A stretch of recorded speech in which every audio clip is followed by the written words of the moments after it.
पूरी नहीं मानी जाएगी। टेलीफोनिक केस, आप जब एक्सेप्टेंस बोल रहे थे मुझे सुनाई देगी तब तो कॉन्ट्रैक्ट बन जाएगा, यदि मुझे सुनाई नहीं दी तो फिर बीच में कॉल ड्रॉप हो गया, लाइन कट गई, कुछ भी हो गया, तो वो एक्सेप्टेंस पूरी हुई नहीं मानी जाएगी। एक्सेप्टर की ड्यूटी होती है वो कंफर्म करे, भैया वो लाइन ड्रॉप हो गई थी, तो क्या तुझे मेरी एक्सेप्टेंस सुनाई दी? नहीं सुनाई दी तो ले अब बोलता हूँ, वापस बोल देता हूँ। ठीक है, इन दोनों में ऐसे चलता है। जबकि पोस्टल केस में कैसे चलता है एक्सेप्टेंस में, समझना। वापस आ जाओ इस तरफ कि सर एक्स ने वाई को 10 तारीख को ऑफर दिया, यहां 12 तारीख को पहुंचा, खोल के 13 तारीख को पढ़ा, acceptance letter mode of transfer में 15 तारीख को डाल दिया, जो यहां पर वापस 17 तारीख को पहुंचा। ठीक है, तो सर अब वाई ने एक्सेप्टेंस लेटर जो है वो लेटर बॉक्स में कब डाला सर? 15 तारीख को। ठीक है, वो लेटर बॉक्स में 15 तारीख को डाला था, तो सर एक्स के लिए एक्सेप्टेंस कब पूरी हुई हुई मानी जाएगी सर? 15 तारीख को। वाई के लिए एक्सेप्टेंस कब पूरी हुई हुई मानी जाएगी सर? 17 तारीख को। ठीक है, अभी तक हम इतना तो पढ़ चुके हैं। अब मैं कह रहा हूं कि सर ये लेटर जो 15 तारीख को लेटर बॉक्स में डाला था ना, ये रास्ते में ही गुम हो गया, ये रास्ते में ही गुम हो गया, ये अपनी डेस्टिनेशन पे पहुंचा ही नहीं। तो सर क्या अब एक्सेप्टेंस पूरी हुई हुई मानी जाएगी? पोस्टल केस की ही बात कर रहा हूं, पोस्टल केस में नियम अलग चलते हैं, ध्यान रखना। इसके लिए हमारे कोर्ट ने ऐसी सिचुएशन के लिए बोला है जहां पर लेटर ऑफ एक्सेप्टेंस बीच में ही गुम जाता है, अपने डेस्टिनेशन पे नहीं पहुंचता है। सर एक्सेप्टेंस लेटर यदि बीच में गुम गया है, इसके बावजूद समझने की कोशिश करना। सर यदि वो एक्सेप्टेंस लेटर, यदि वो एक्सेप्टेंस लेटर एक्चुअली पोस्टेड, उसे सही में पोस्ट किया गया था, ठीक है, number one. Number two, it was properly addressed, जिस एड्रेस पे पहुंचना चाहिए था वो बिल्कुल सही सही लिखा था, एंड प्रॉपरली स्टैम्प्ड, जितने रुपए का स्टैम्पेज लगाना चाहिए था उस पे सामने भेजने के लिए, उतने रुपए का स्टैम्प लगाया गया था उस पे।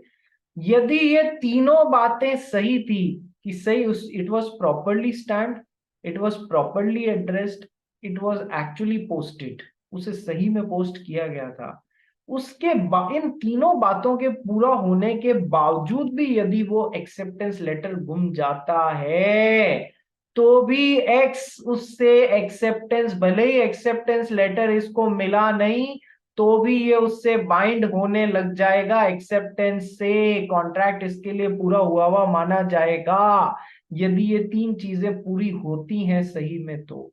अब हमें कैसे पता पड़ेगा कि ये तीन चीजें पूरी हुई है या नहीं, कि लेटर को सही में एक्चुअली पोस्ट किया गया है या नहीं, या प्रॉपरली एड्रेस्ड किया गया है या नहीं, या जितने रुपए का स्टैंप लगना चाहिए था। कई बार अपन स्टैंप कम लगाते हैं, इस वजह से भी चिट्ठियां नहीं पहुंचती है।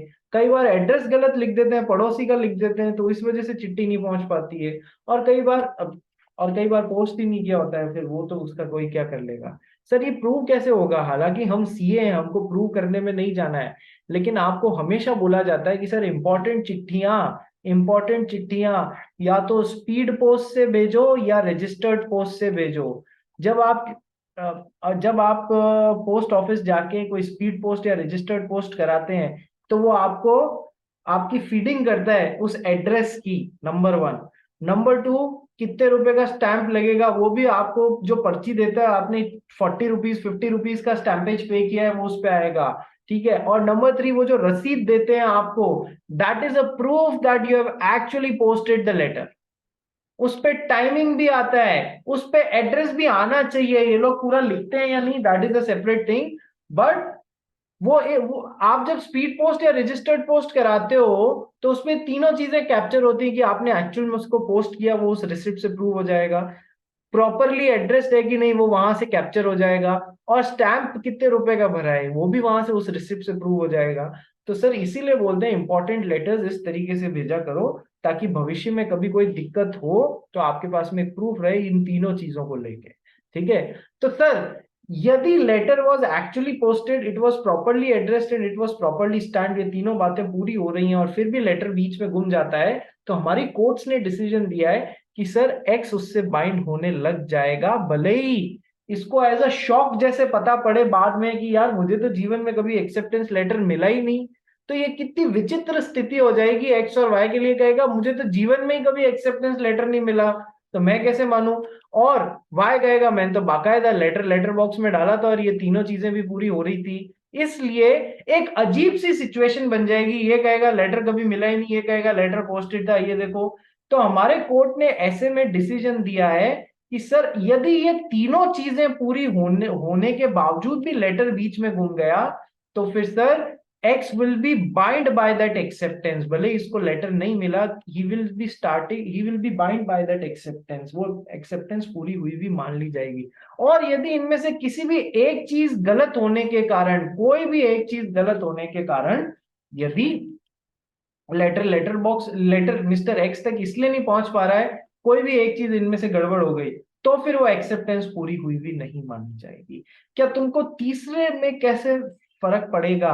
इन दो में तो एक्सेप्टेंस सामने वाले को मिलना जरूरी होता था। यहां पर यदि एक्सेप्टेंस लेटर बीच में गुम गया, यहां पर यदि एक्सेप्टेंस लेटर बीच में गुम गया बेटा, उसके बावजूद भी वो पूरा हुआ हुआ मान लिया जाएगा एक्सेप्टेंस, यदि वो तीन चीजें पूरी हो जाती हैं। और यदि इन तीन चीजों में किसी कारणवश, इस इनमें कोई कमी के कारणवश वो सामने नहीं पहुंचा है, तो फिर एक्सेप्टेंस पूरा हुआ हुआ नहीं माना जाएगा।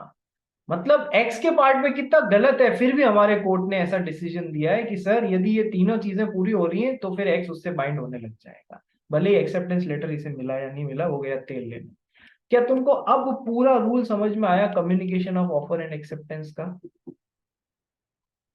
Yes, communication of offer is complete. Sir.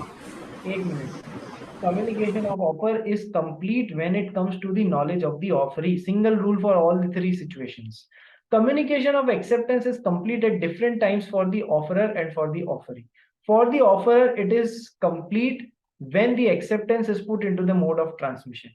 And for the offeree, it is complete when such letter of acceptance actually reaches this person.